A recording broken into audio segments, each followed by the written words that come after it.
February 7th, 2016. Another great winter here at the cabin. A lot of snow. Skiing's been fabulous. A bluebird day. The Gallatin looks so beautiful. Splitting wood. Real shoveling snow. Keeping the wood stove lit. Real simple chores to clear the mind, get refocused, and head back to a busy life. I haven't really recorded too much this time around, so I'm not really sure who's watching these or who's going to watch these beside myself. It's been since I went on the Alaska trip, I've been using these entries like a diary, and right now this place has brought me enormous peace in a chaotic life, and I'm very grateful for that. Time with the Lord, listening to my Bible on my audio Bible. It's been really refreshing, and if this is my only entry of this trip, so be it, but I'm just going to turn the camera around and let you just see what I'm looking at right now.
I never get tired of filming this spot. The water takes on a personality of its own every season, every day, and it's just never gets old for me. I saw a fox when I was skiing. I was retrieving a message from my phone. I just paused for a moment, and I was in the deeper part of the woods skiing, and a beautiful red fox came across my path about 50 yards away. Just stopped, looked at me.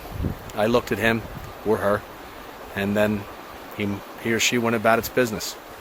Beautiful animal. Seeing that beautiful animal in the snow. I always thought foxes were one of the most beautiful animals God ever created. They're so adorable, and it was a really special moment. And I saw a bald eagle flying overhead over the mountain over here, and I've seen them perched, which I filmed before, right over here on one of these trees. And I was talking to my neighbor, and he said that they've seen river otters out here, and of course there's moose and elk and deer and grizzlies and cougars and wolves and all sorts of great wildlife. And it's such a contrast to what I'm used to being around on a normal suburban day back home compared to this. And I guess I'm just spellbound every time I come out here, because I'm just a kid from Southwest Philadelphia who grew up in the city for the first 7-8 years of my life. And the suburbs compared to this is night and day. This is such a contrast compared to what I grew up with and what I'm so used to. Even though I've been coming out west for 20 years now, it's just still so captivating to me. And as I have said time and time again, I'm so thankful to the Lord Jesus Christ for this medicine. That's what it is. And I was reluctant to come this time. I don't know why. I was just so caught up in my everyday life. But I'm so glad I took the time to remove myself from my busy life and just settle down and enjoy this peace. Okay.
the furthest I've ever traveled. This side of the bridge, this side of the cabin.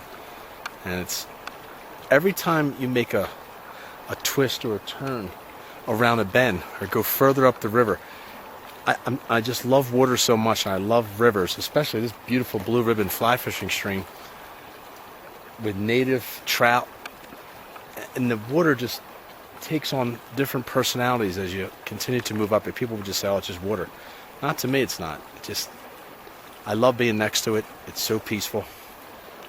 And any hike I take, I always make sure that I'm close to water because of how peaceful it is. Just really enjoying this day. Just walking around near the cabin and just checking out the sights. Winter has a personality all of its own. And then when, God willing, I come back in May, it'll take on another personality. The seasons are one of the greatest gifts to men that God ever gave. Each season with a personality of its own.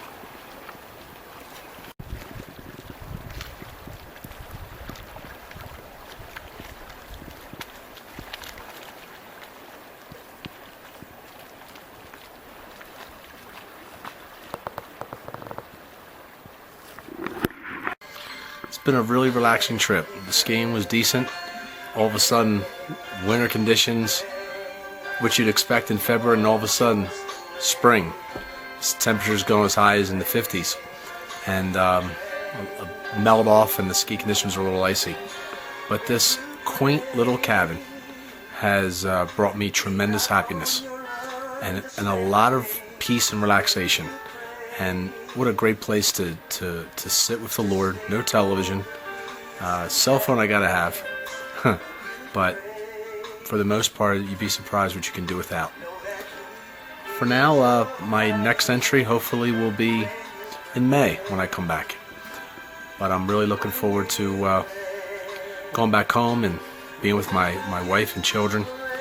And until next time, thank you. Today I'm at a place called the Trout Hunter, and my guide is going to take me out on the famous Henry's Fork.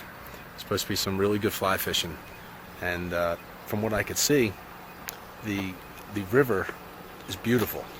So they consider this one to be one of the best fly fishing streams in America. So I'm getting ready to fish on the famous Henry's Fork, and today my guide is Tim. Tim, what makes the Henry's Fork so famous? You know, the Henry's Fork is famous for a number of reasons, and Upper Mesa Falls is definitely one of them, which we're checking out right here today. You know, as far as a famous river, we got the Harriman Ranch, which is a large piece of property with about 8 miles of river donated by the Harrimans, which were a railroad family. The fishing is legendary, isn't it? The fishing is legendary, yep. The Henry's Fork is definitely famous for the fishing. Another thing that, I don't know about famous, but it's potato country down valley, and this river helps feed America, basically. Gotcha. And that's the biggest thing about We're going to have a good day today, Tim? Industry. We're going to have an awesome day. Yep. Let me show you Mesa Falls, the top part. Look at this. This is awesome.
at Mesa Falls.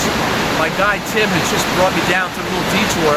We're going to be fishing below on the next part of the falls. Right below there, we're going to start our day. But this falls is unbelievable. It's just so opened up, and it's truly one of my favorite falls I've ever seen. I'm so excited. It took my breath away. Mesa Falls.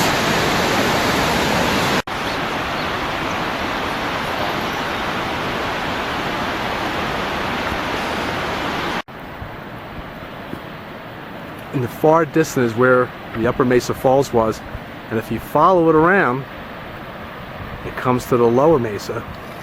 And Tim was just telling me that people actually kayak that. That would even be a little too much for me.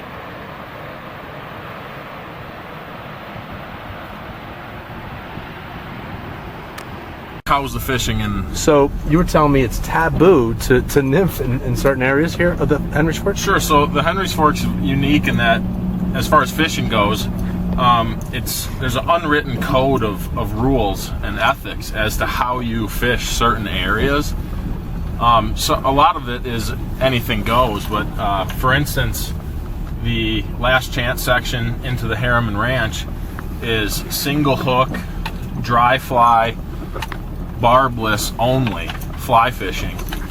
And fly fishing there is a regulation, and so is barbless, but some guys take it to a whole nother level and add in the dry fly element, and even say that it's taboo to use a hook bigger than a size 12. Okay. So that's how fanatical they get. So I'm getting ready to drop down the raft, which I'll show you in a second. And it's rainy, it's damp, a little chilly, but it's exciting to be going on this very, very special river.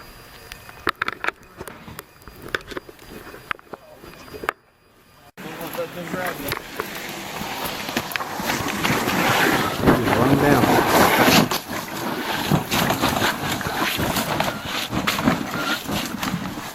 I can barely walk and this guy's running. I don't know what that guy eats in the morning, but I want some of that. I mean, he's just running down here, pulling that boat. And this is treacherous going down. I'm going to show you as we're making our way down to the canyon. Okay. There he is. Look at this. Yeah, oh yeah.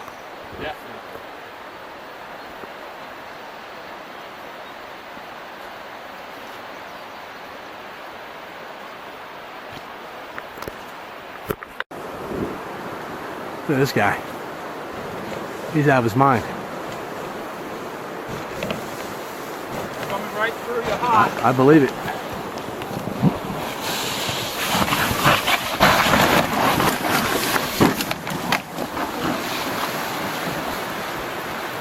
That's a man on a mission there. There's Tim putting together Roosevelt. Let's take a look at this stuff.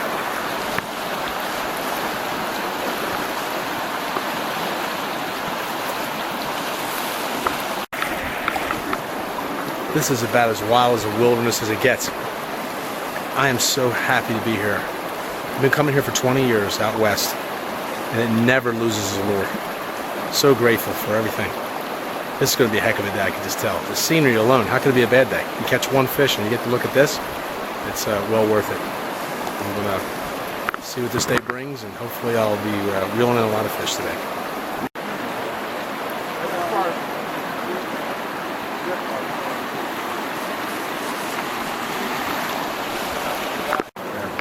Go ahead, say it again. This is a salmon fly, Californicus terranarsis, and that's what we're trying to imitate today. My wife would love that bug right there. She'll bring it home to her. She loves Beautiful. bugs. Yeah, right. Look at that orange underbelly. Yeah. Oh, I see why they did that. Okay, cool. Very rare to get to see something that up close. Then this right duplicated. here, this right here imitates the nymph form of this bug that hatches underwater in the rocks. So gotcha. Let's feed Cool. a trout. All right. Talk me into it. Get me, get the scenery, get everything. All right. We're here in Lower Mesa, Henry's Fork, and we got a nice fish on the dry fly. Now just talk me into it. All right, Daniel. Put side pressure on him, back like this, yep. Bring him into the soft water on the right side of the boat when you can.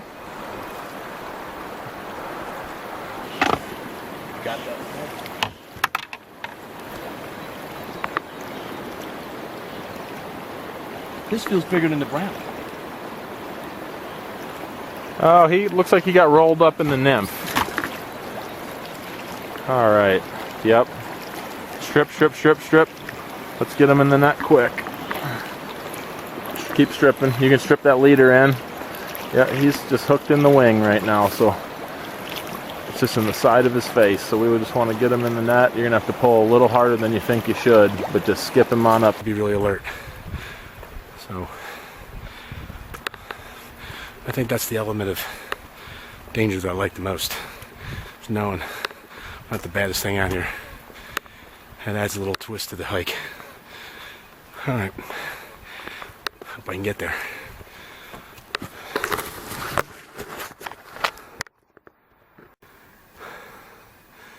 This is a dangerous situation right here because there's a kill that was made.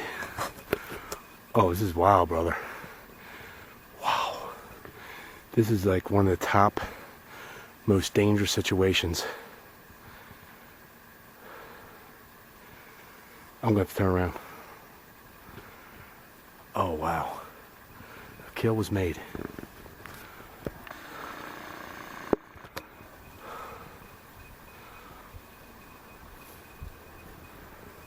This is not good.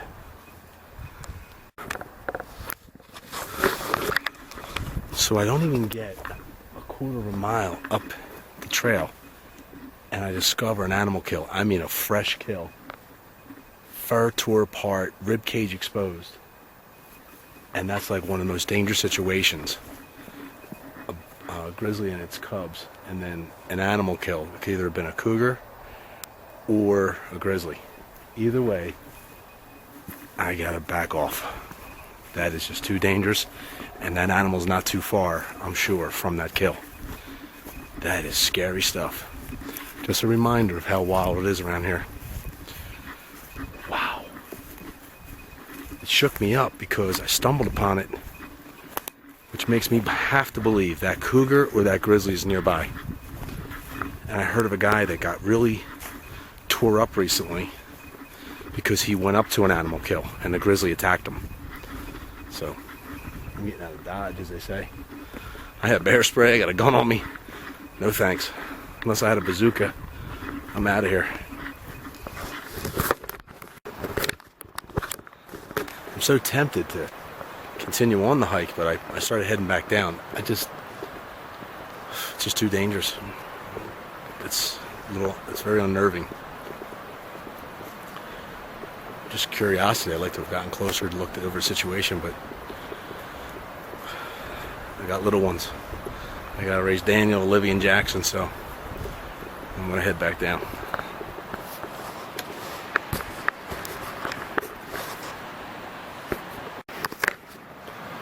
That was as fresh a kill as I've seen. That was wild. If I had to guess, and again, I'm no expert in this area, I would say a cougar. All right. So I had every intention of taking this hike out my back way here up to the mine this afternoon. I stumbled upon this kill that was fresh, and it scared the hell out of me because I realized that it looked like, from documentaries I've seen, what I've heard, the way mountain lions kill, looked like a mountain lion kill. So what ran through my mind is, at minimal, the mountain lion's in the area and could sneak up behind me, or a grizzly might have taken over the kill and was standing nearby. And I just heard a story about a guy who got mauled because he went up to a kill, and I was within 10 feet. So it really, really shook me up. So then I got the courage to go back and just walk real quiet to see if I can get my binoculars and just see if there's anything that was eating on it. It was probably stupid to do that, but I just couldn't resist. I heard crunching, and I just lost my nerve and had to turn around. So it's really wild here, you know. A lot of times I tell the story about the Indian boy and how he ignored all his teachings and thinking nothing would happen to him. And he picked up a snake, and even though he knew he wasn't supposed to, and when the snake killed him, the boy asked why after he just got done taking care of him. And he said, you knew what I was when you picked me up. Well, when you enter out here, you better be real clear and understand that you're in the wild and that there's no exceptions, and that you're not real high on the food chain. So if I could go back with somebody, I'd just love to examine the carcass a little bit, even try to photograph it, but not by myself. So I went back to the carcass with the Jeep, and I felt a lot safer being surrounded by thousands of pounds of metal. And the carcass was totally devoured. A lot of fur all over the place. I'm trying to see if I want to get the nerve up to now go up there, now that I know the thing's devoured and there's nothing left. But I remember seeing fur last year in an area that looks a lot like the way it does now. And I just realized that's a real kill zone for probably a cougar. The fur looks like an elk. I was looking at the fur. It looks like an elk. I'd like to go get a sample of it and then really ID it. But I'm going to see if I can get the nerve here.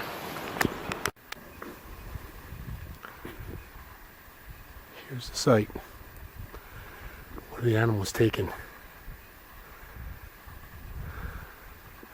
We'll try to get a sample of the fur. Man, this is some scary terrain here. There's the path.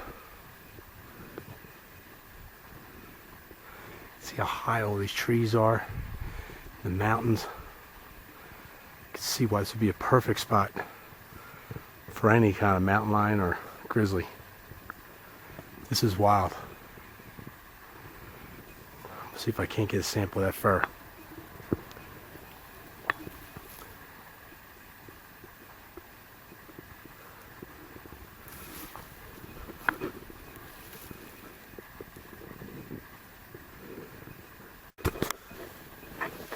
Has to be the scariest hike I do, right out my backyard. But I managed to get a hunk of its fur, and I'm going to ask some people what animal that is.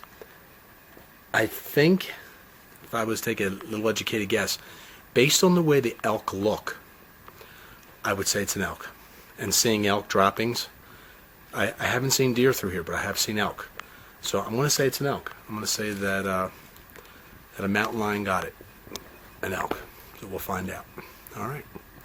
That took me 3 trips to get the nerve up to go that close, but there was nothing left of the carcass. That's why I felt, when I looked it over from the car, that's why I felt comfortable enough to go back on foot.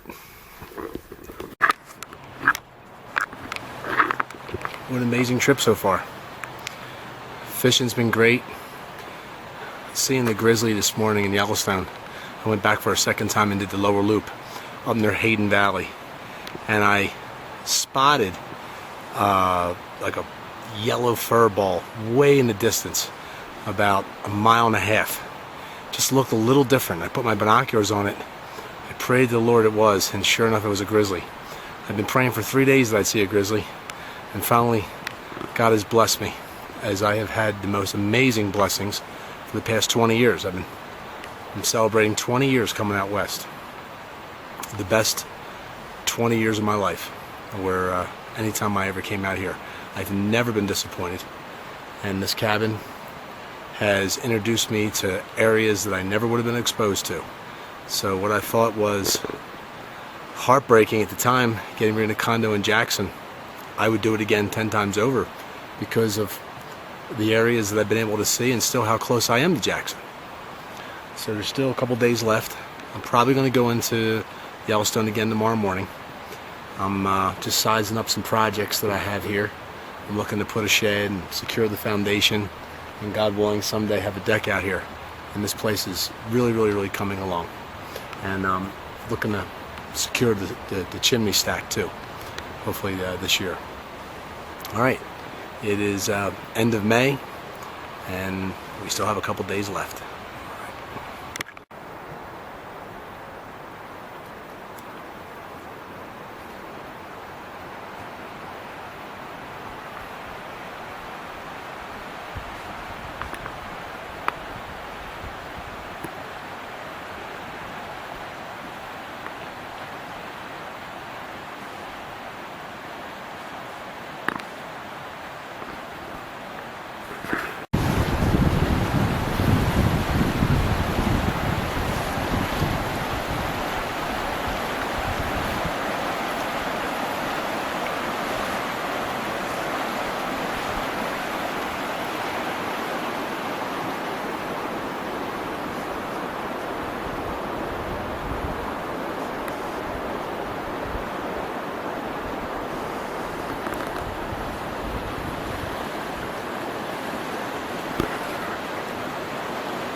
Coyote, where you going, buddy? Wow. Watch the coyote and then watch him go across the road. You never know what you're going to find around here. My daughter asked me why I always come around here. The reason is, when you're married and you're satisfied, you don't need anybody else. That's how I feel about the West.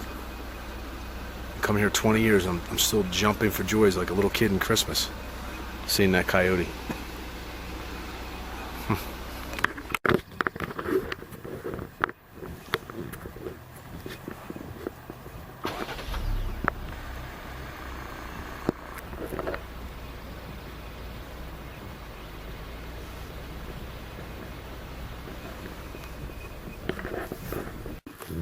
It's May 25th, it's 31 degrees, and I'm in the middle of a snowstorm here at the Harriman Valley. A really great spot to see wildlife. And behind me is a herd of elk, right at the bottom there. And off in the far distance is a herd of buffalo. So May 25th, in the middle of a snowstorm, and I just talked to my wife Janelle, and she tells me it's going to be 88 degrees tomorrow back home. So I have that to look forward to. I'd rather be here in Harriman Valley, except for the family, of course. But this weather I'll take any day over heat.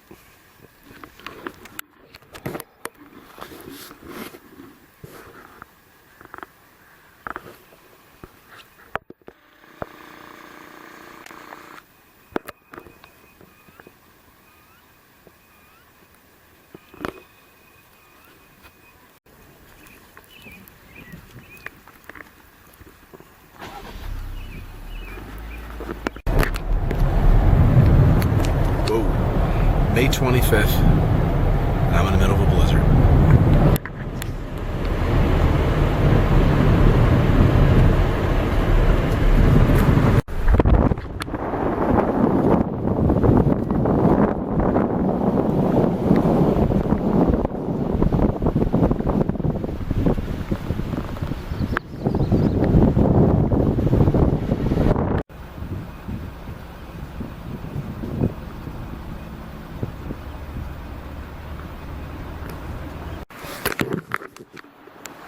This is like my third time I've attempted to hike up to the mine.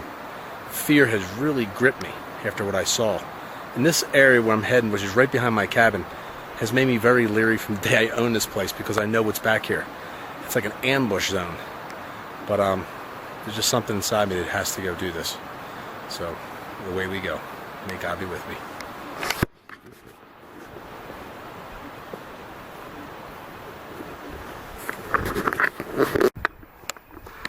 This is scary terrain. This is what you're looking at on one side, all the way up those hills. Trees, and just following this very narrow path back. On the other side, again, narrow mountains, and it really doesn't open up at all.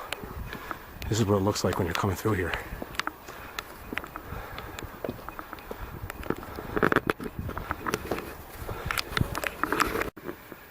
This is the kill zone again. This is where that animal was taken. Either dragged in here or ambushed as it came through.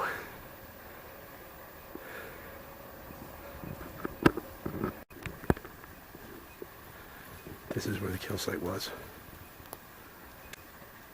Fur everywhere. Wow.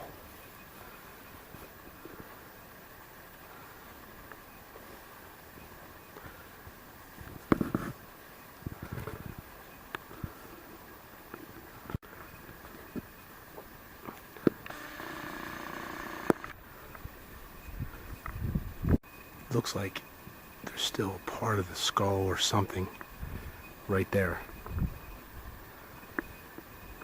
Big prints of some sort. I'm trying to determine. It looks very cat-like. Well, I hiked past the kill site. I have a gun in my hand, I have bear spray, and a big knife. I'm packing more self-defense stuff here than I have on any hike in my entire life, and I'm still scared out of my mind. But it feels good. Feels really good. I'm gonna be home, sitting at my desk, and wishing I was having this little fix, this little adrenaline rush. All right, there's a mountain line out here somewhere. Again, that's the terrain, and all it is a single path right here, and then all wooded area here. Uphill too, my dad.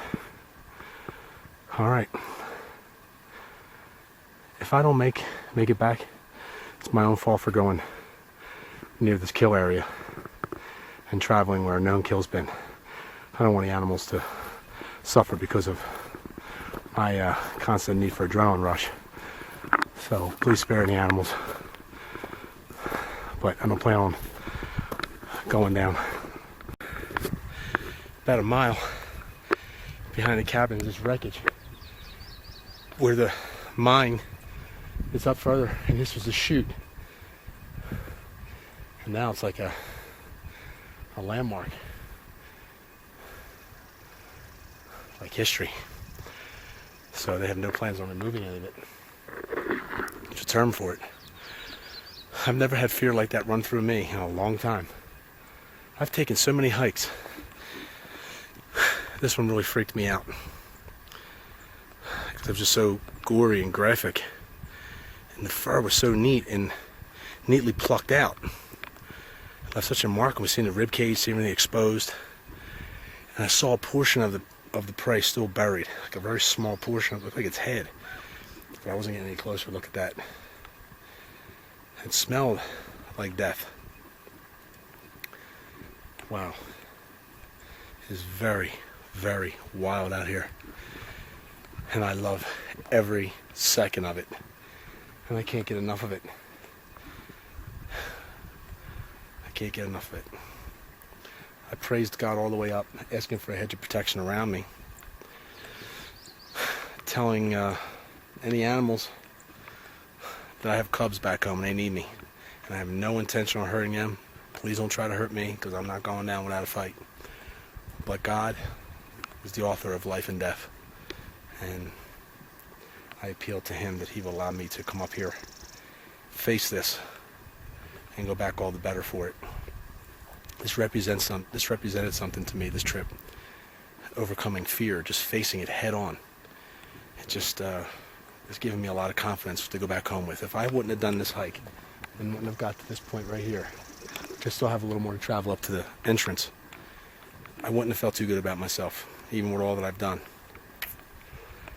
Someday I hope to have Jackson and Daniel, Olivia sharing in some of these adventures. The adventure truly does continue. I gotta travel a little bit more up that hill. I'm just surrounded with woods. Anything could be lurking.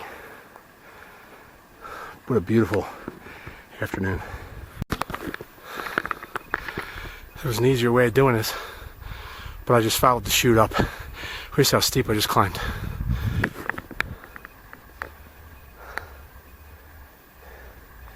The chute leads up to the mine. By the grace of God, I made it to the top of the cave. Whew. Into the mine, rather. It was quite a hike. Thank you, Lord. Thank you.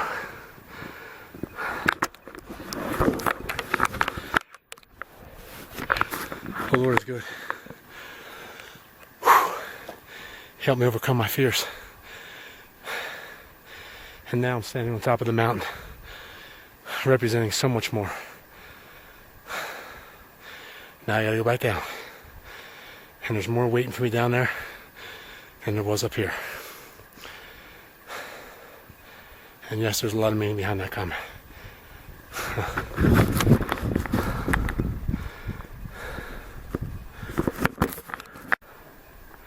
Heading back down.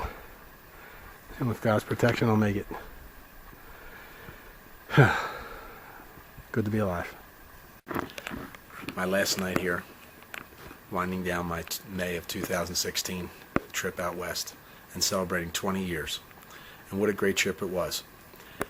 One of the best fly fishing days of my life on the Henry's Fork in Idaho, catching the biggest brown trout I've ever caught.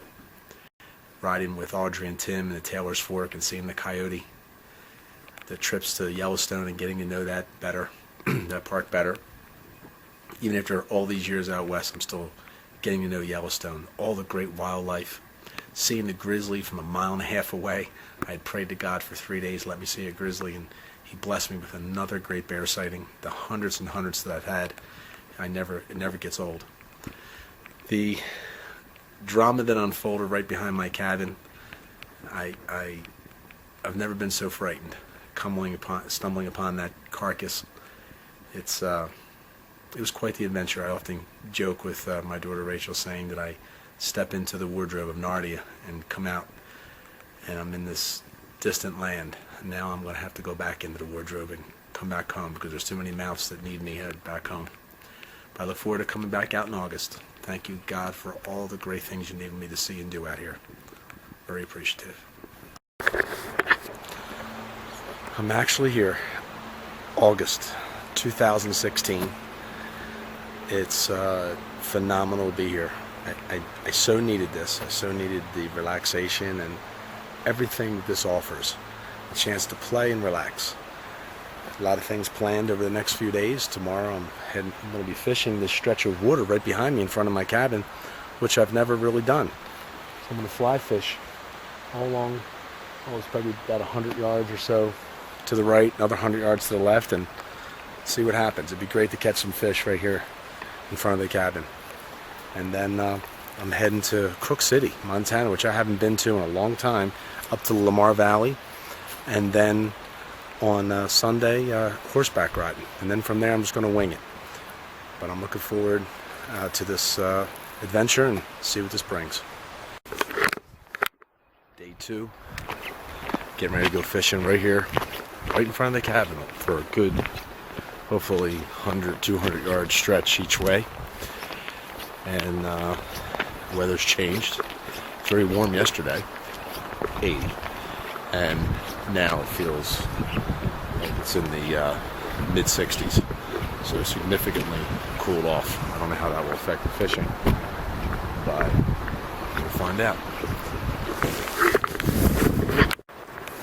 This is Bob, and we're about to film right here in front of my cabin. Bob, the last time I was with you, we had a killer day down further into Gallatin North. Where was that stretch? We were in the canyon, kind of in that Castle Rock area. And you're telling me this area that we're going to fish today is a best kept secret, huh? It is a very kept secret. As guides, we don't even talk about this location. That's great.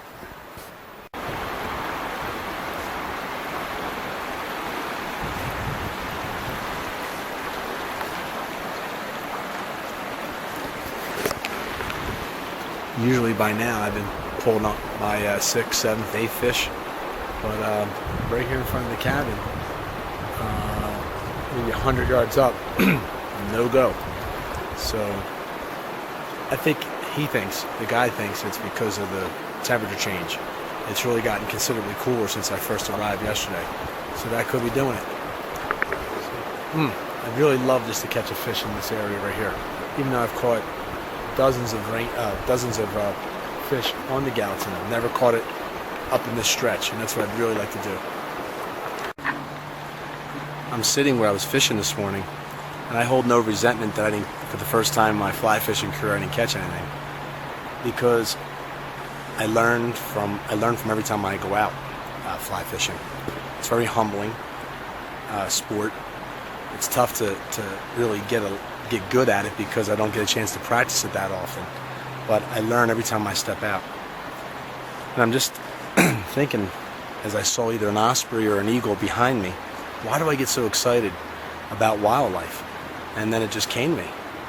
Why wouldn't you like something that's beautiful and powerful and free and uniquely made?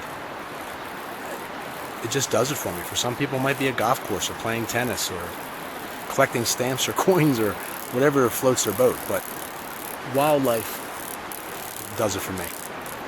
And I can't get enough of it or see enough of it. And when it's at its most purest, pristine levels, that's where it's at, and that's why the West has done it for me all these years, is because I've been to a place that exceeds expectations every time I come out. I never get tired of seeing this beauty.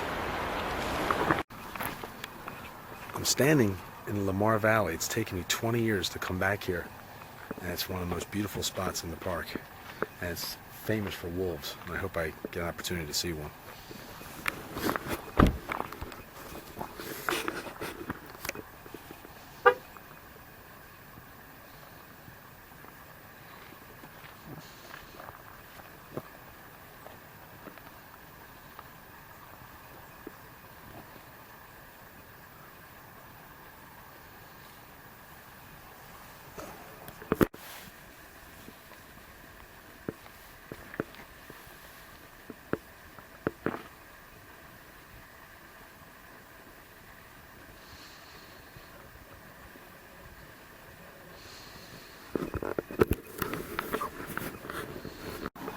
Behind me is Lamar Valley. It has taken me 20 years to get back here. I'm guessing it's about right how long it's taken me. When I first came with Bob Richard many years ago. And it's up near the northeast entrance of Yellowstone, which I'm approaching Cook City, where I'm meeting some friends. And this area behind me, which you can barely really see behind me, but there's hundreds of buffalo, hundreds of pronghorn right here behind me. It's just really difficult to see from the camera's perspective. What a beautiful place. Truly one of my favorite places in Yellowstone. Lamar Valley. I've been wanting for so long to get back up here.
Breakfast.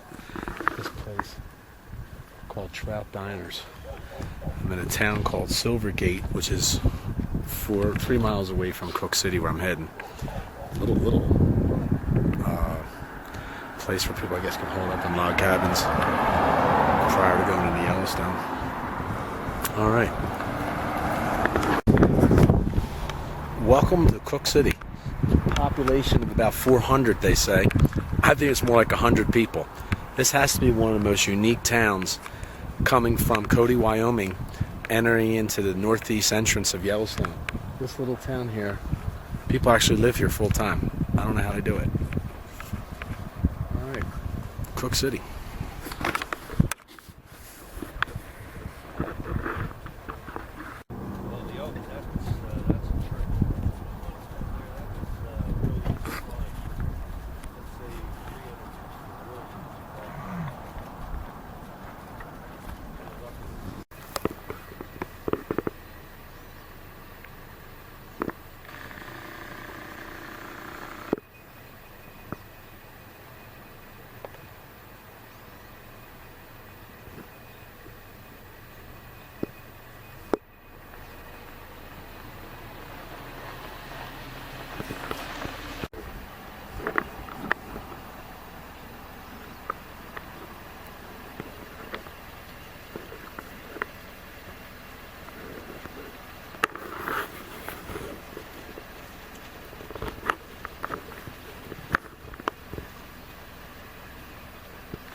here at Mesa Falls, and as you can see, the falls is nowhere near like it was back in May, but it's still so beautiful.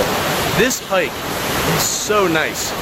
In this area where I now live, in Montana, this hike, in my opinion, is equivalent to String Lake and Lee Lake. I'm gonna actually go that far and say that now that I've done this so many times. And I had the trail all by myself this morning, and this is something that every time I come here I do too, at least a couple times. And I thought this morning would be a good time to do it. It's just, I'm gonna turn the camera around and just show you like this little pool. There's the waterfall behind me, and then I'm gonna show you it drops into another little waterfall into this really cool pool. Looks like turquoise.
So, I'm sitting on the Gallatin on a rock, drinking my favorite iced tea.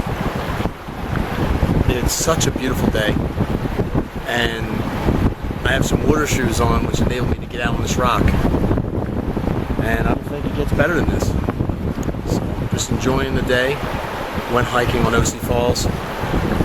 Looking forward to hiking in Yellowstone tomorrow. I mapped out a couple spots that I want to hit. I've never done that before, and looking forward to seeing what that's all about. Alright. This place is called Red Cliff. You can see why.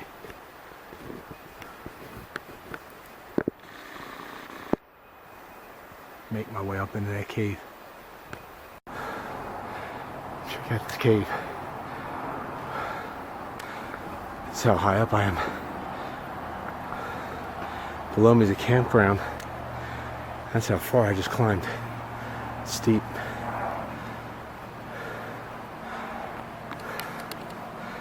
Beautiful area.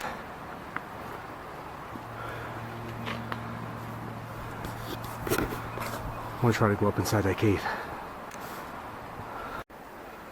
Pretty crazy.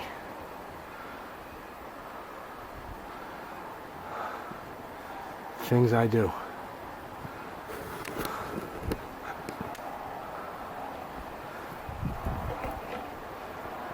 Oh, look how high up it is though.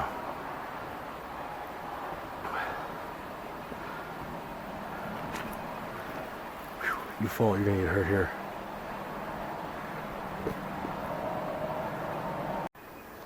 Doesn't go back as far as I thought. Pretty much this is the extent of it. But I'm actually standing inside a cave here.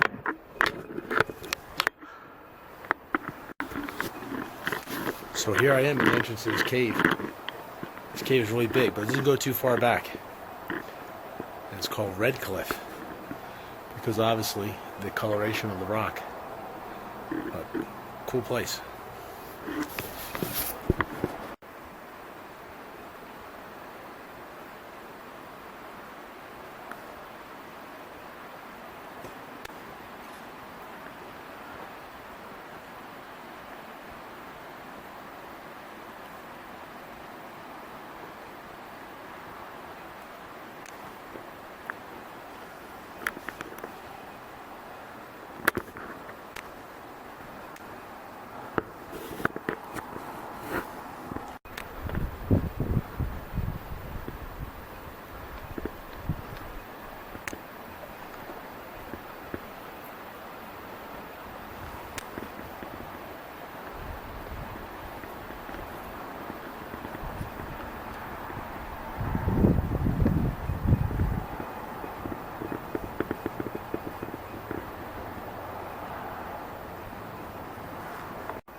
called Mystic Falls. Right now I'm in a place called Biscuit Basin, where there's a lot of geysers. So I'm sure I'll be filming them along the way. I just crossed over a bridge here, or I'm crossing over a bridge that's on Firehole Falls. Firehole River, rather.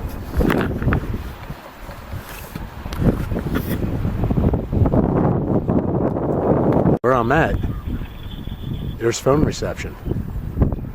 So I'm in a place called Biscuit Basin, and I'm filming these geysers, and it takes you to a waterfall. Wow, that's cool. Look at that.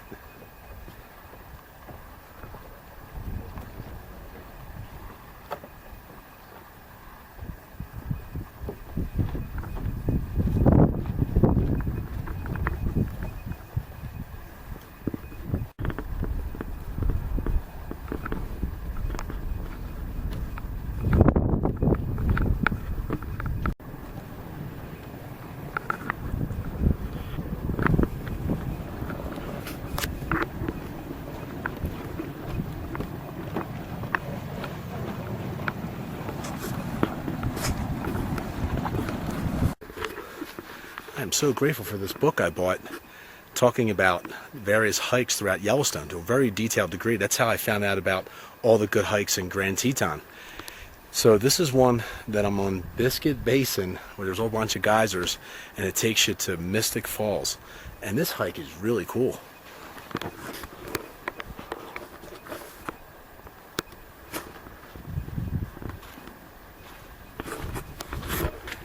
I love living back home in the fall. All right, let's go see what Cinnamon Creek has to offer. Maybe we'll see some good wildlife.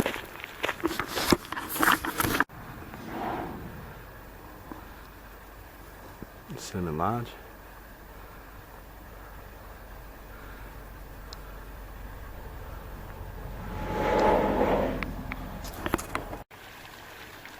If you walk across Highway 191, literally across the street from my cabin, this is what you see. Cinnamon Creek. I've ridden down here many a day on horse from Taylor's Fork and just cruising up here. It's beautiful up here. Well, this concludes my 2016 Montana adventures. Great winter, spring, and summer. Just file this away in the memory banks and just remember all the great times that I had in 2016 here. Next time I'll be back will be in February, God willing. I hope whoever sees these videos, hopefully it inspires them, especially my children and great-grandchildren, maybe even great-great-grandchildren, when they watch this, to come out here and see this very special place. All right.